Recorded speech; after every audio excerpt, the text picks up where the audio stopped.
Hi friends, SR tricks ఛానల్కి స్వాగతం అండి. ఇప్పటివరకు ఈ యొక్క ఛానల్ని మీరు సబ్స్క్రైబ్ చేసుకోకపోతే సబ్స్క్రైబ్ చేసుకోండి. అండ్ ఇప్పుడు సరాసరి బగానా గురించి తెలుసుకుందాం. విస్తీర్ణం 8 ఎకరాల ఎర్రచిలక భూమి, మట్టి శాతం 3/4 ఉన్నప్పుడు మరియు రేస్వట్, వాల్సర్, ఉత్తర్వట్ మరియు చుంకడ్ దోషములు ఉన్నట్లయితే దాని సరాసరి బగానా కనుగొనము. ఇలా ప్రీవియస్ ఎగ్జామ్లో ఇచ్చినటువంటి క్వశ్చన్ని మనం చూద్దాం. దీనిలో సరాసరి బగానా ఏ విధంగా అనుకోవాలనే విషయాన్ని నేర్చుకుందాం ఈరోజు. సో ఇది కనుక్కోవాలంటే మనకు కొంత ఇన్ఫర్మేషన్ని నేను ఇవ్వబోతున్నాను. సో ఇన్ డీటెయిల్గా మీరు చూడండి. 1 గుంట నుంచి 4 గుంటల వరకు ఈ విధంగా మనకు కాష్టాల సంఖ్య అనేది మనకు తెలుసండి. 1 గుంట నుంచి 40 గుంటల వరకు 2 కాష్టాలు, 1 నుంచి 3 ఎకరాల భూమికి 3 కాష్టాలు వేస్తారు. కాస్టా అంటే ఒక కంపార్ట్మెంట్ అన్నమాట. సో 1 ఎకరం భూమిని ఇక్కడ 1 గుంట నుంచి 40 గుంటల వరకు ఉంటే 2 కాష్టాలుగా విభజిస్తారు. 1 ఎకరం నుంచి 3 ఎకరాల వరకు భూమి ఉంటే దాన్ని 3 కాష్టాలుగా విభజిస్తారు. 3 నుంచి 5 ఎకరాల వరకు ఉంటే 4 కాష్టాలుగా విభజిస్తారు అనమాట. సో దీనిలో కొన్ని దోషాలు అనేటివి మనకు ఆల్రెడీ ఈ యొక్క క్వశ్చన్లో ఇవ్వడం జరిగింది. రేస్వట్, వాల్సర్, ఉత్తర్వట్ మరియు చుంకడ్ దోషాలని ఇవ్వడం జరిగిందనమాట. సో మనం కాస్టాలుగా ఫస్ట్ విభజించిన తర్వాత దీన్ని ఏ విధంగా సాల్వ్ చేయాలనేది ఈ క్వశ్చన్లో చూద్దాం. సో విస్తీర్ణం 8 ఎకరాలను ఇవ్వడం జరిగింది. అంటే 5 నుంచి 10 ఎకరాలకు 6 కాష్టాలు అనేది ఉందన్నమాట. 5 నుంచి 10 ఎకరాలకు 6 కాష్టాలు అంటే 8 ఎకరాలు అంటే 6 కాష్టాల వద్ద వస్తాయి కదా. సో ఇక్కడ 8 ఎకరాలు అనమాట. 8 ఎకరాలకు 6 కాష్టాలు అనేది మనం తీసుకోవాలి. సో ఈ విధంగా 8 ఎకరాలను 6 కాష్టాలుగా విభజించాలి. చూడండి, ఇక్కడ ఒక మొత్తం ఇక్కడ 8 ఎకరాల భూమి ఉందనుకుంటే దీన్ని 6 కాష్టాలుగా విభజించాను. సో ఇది మనకు ఆల్రెడీ క్వశ్చన్లో ఏమి ఇచ్చారంటే 3/4 శాతం ఉంది. 3/4 శాతం ఉన్నప్పుడు అన్నాడు. అంటే మనకు ఆల్రెడీ ఒక పట్టిక ఉంటుంది. ఆ పట్టికలో చూసి 3/4 ఉన్నప్పుడు మనకు ఎన్ని అణాల వరకు ఏ తరగతిలో ఉంటుంది, ఏ క్లాస్లో ఉంది అనేది తెలుసుకోవచ్చు అనమాట. ఎర్రచిలక భూమి 3/4 ఉన్నప్పుడు ఏం తీసుకోవాలని, ఎన్నో గ్రేడ్ వస్తుంది అనేది చూడాలి. సో ఇక్కడ మనకు 3/4 భూమి చూడండి. 3/4 నల్ల చిలక, ఇది ఎర్ర చిలక. 3/4 ఉన్నప్పుడు 11 అణాలు వస్తుంది. ఇది 4th గ్రేడ్లో ఉంటుంది. సో 4th గ్రేడ్లో ఉన్నటువంటి భూమిని ఇది 11 అణాల బగానా విలువ అనేది 11 అణాలు ఉంది. సో దీన్ని క్లారిటీగా 3/4 ఉన్నప్పుడు తీసుకుంటున్నాం. సో 11 అణాలు, దీన్ని గుర్తుపెట్టుకోండి. సో ఇప్పుడు కాష్టాల దగ్గరకు వద్దాం. ఇప్పుడు 8 కాష్టాలుగా చేసాం అనమాట. 8 ఎకరాలను 6 కాష్టాలుగా చేసాం. 1 2 3 4 5 6 6 కాష్టాలు చేశాను. సో ఈ విధంగా 3/4 3/4 3/4 అని రాసుకున్నాము. 3/4 3/4 3/4 ఇలా 4th గ్రేడ్లో ఉంది, అంతే కదా. ఈ 4th గ్రేడ్లో ఉన్నటువంటి ఎర్రచిలక భూమిలో మనకి ఇచ్చినటువంటి దోషాలు ఏంటంటే వాల్సర్, వి అని రాశాను. ఎక్స్ అంటే రేస్వట్, దీన్ని ఏమంటారంటే ఉత్తర్వట్, ఇది చుంకడ్. వాల్సర్, రేస్వట్, ఉత్తర్వట్, చుంకడ్ 4 దోషాలు ఇవ్వడం జరిగింది. సో ఇంకొక కండిషన్ ఉందన్నమాట. మనకు ఏ కండిషన్లో దోషాలను మినహాయించవచ్చు అంటే ఆల్రెడీ కుష్కి, తరిలో అండ్ బగాయత్లో దోషాలను ఏ విధంగా మినహాయిస్తారనేది ఇవ్వడం జరిగింది. కుష్కిలో రేస్వట్, వాల్సర్ అంటే రేస్వట్ అంటే సన్నని ఇసుక అనమాట, ఇసుక కలిగినటువంటి భూమి. వాల్సర్ అంటే పెద్ద ఇసుక అంటే మందపు ఇసుక కలిగినటువంటి భూమి అనమాట. కుష్కిలో సన్నని ఇసుక ఉంటుంది, మందపు ఇసుక కలిగినటువంటి భూమి కామన్గా ఉంటుంది అనమాట. సో దీన్ని దోషంగా ఏం తీసుకోము. ఇది కామన్గా అటువంటి భూమిలో ఉంటుంది కాబట్టి దీన్ని దోషంగా తీసుకోము. అండ్ తరిలో రేస్వట్, ఉప్పల్వాట్ ఉంటుంది. రేస్వట్ అంటే సన్నని ఇసుక కలిగినటువంటి భూమి, ఉప్పల్వాట్ అంటే ఊబి లాంటి భూమి అనమాట. సో వాటర్ ఉన్నప్పుడు అది ఊబిలాగా ఉండేటువంటి భూమి కామన్గా ఉంటుంది తరిలో. అండ్ బగాయత్లో రేస్వట్ ఉంటుంది, వాల్సర్ ఉంటుంది.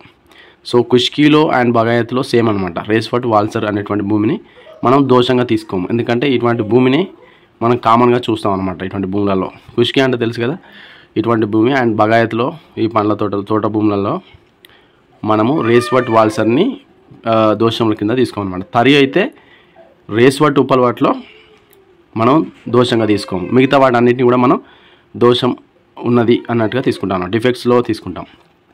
సో ఇక్కడ చూద్దాం. డిఫెక్ట్స్ ఉన్నప్పుడు ఏం చేస్తున్నామంటే మనం ఒక గ్రేడ్ని తగ్గిస్తాం అనమాట. ఏదైతే డిఫెక్ట్ ఉందో ఆ యొక్క కాస్టాల్లో మనం ఆ గ్రేడ్ అనేది తగ్గించి చూపిస్తాం అనమాట. ఇక్కడ యాక్చువల్గా ఇది 4th గ్రేడ్లో ఉంది.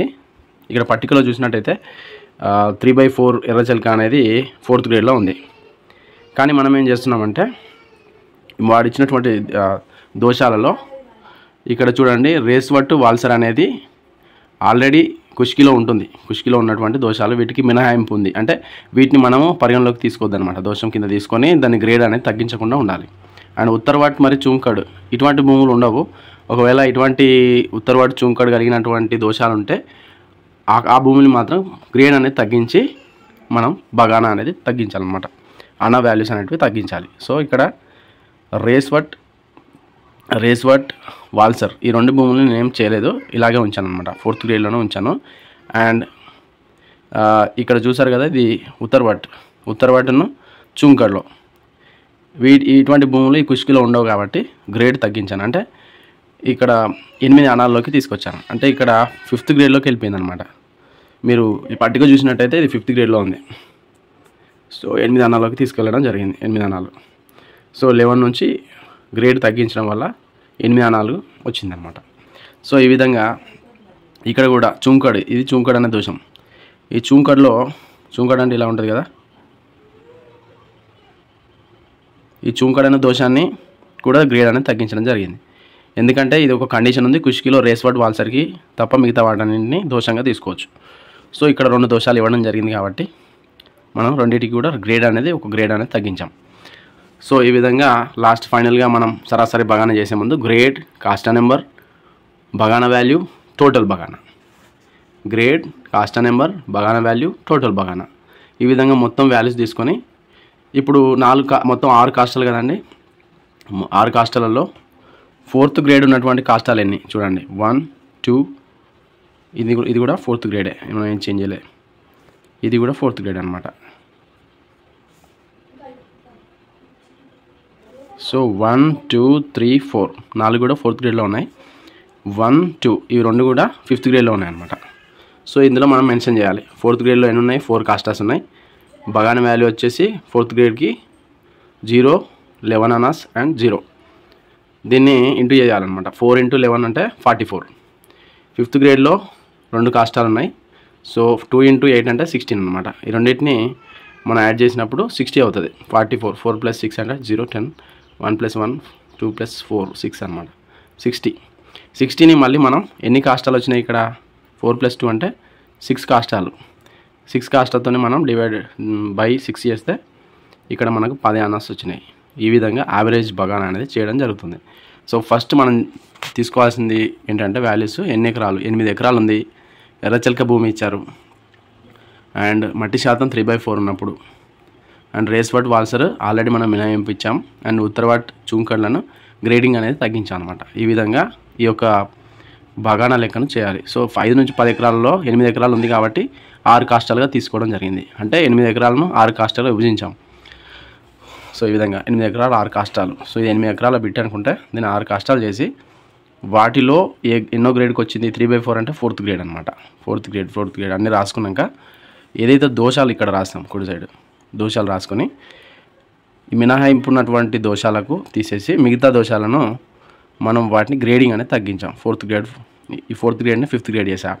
ఇక్కడ చూంకడ్ ఉంది కాబట్టి 4th గ్రేడ్ని 5th గ్రేడ్ చేసా. సో ఈ విధంగా గ్రేడ్ తగ్గించడం వల్ల వాటి అనాలలో వాల్యూ అనేది తగ్గిపోతుంది. 11 నుంచి 8కి వస్తుంది.